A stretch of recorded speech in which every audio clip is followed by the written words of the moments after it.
course, Wengerts was an important dairy in this area amongst many dairies that Lebanon County had. Wengerts was, of course, on West Walnut Street. That's in North Cornwall Township.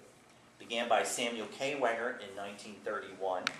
Was later operated by his sons Harlan, John, and Clifford. In 1934, the dairy began pasteurizing milk. They were one of the earliest dairies to do that. By 1858, they were the first milk bottling plant in Pennsylvania to use automated cleaning equipment, which I think is interesting.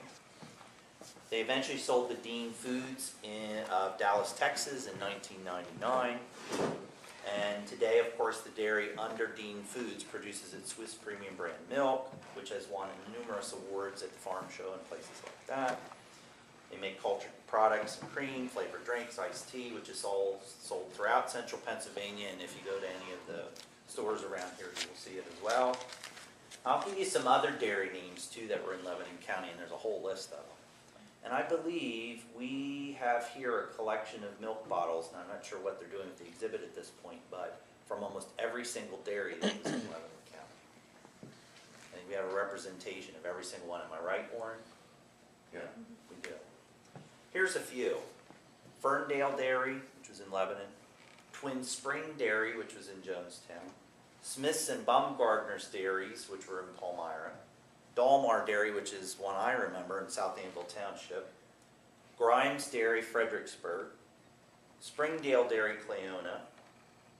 Yeagley's of Cornwall, and Valley View Dairy of Schaeferstown. So we had a number of different dairies in the county. Any questions from what I gave you? I know I fired a lot at you. One last thing I want to mention, and we talked to Mr. Wenger this morning, or this afternoon, I should say. Well, morning into afternoon.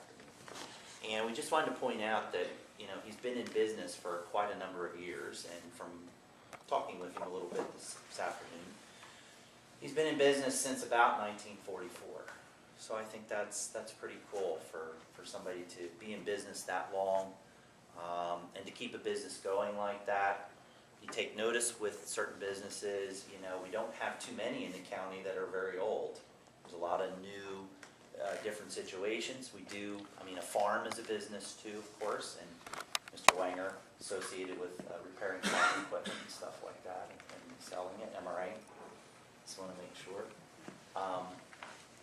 But anyway, we asked him to come up and speak, but he's not very, he would rather not speak in front of a group, so that's not a problem at all. I just appreciate, it's my first time meeting Mr. Wenger. I've heard about his business quite often, so it was nice to meet him and chat with him. And of course, he was involved with the restoration of the Wenger Meeting House, which is very nice. Unfortunately, I wasn't able to make that event, but I understand it was very well attended, and the church looks beautiful, and I'll get a chance to hopefully see it at some point.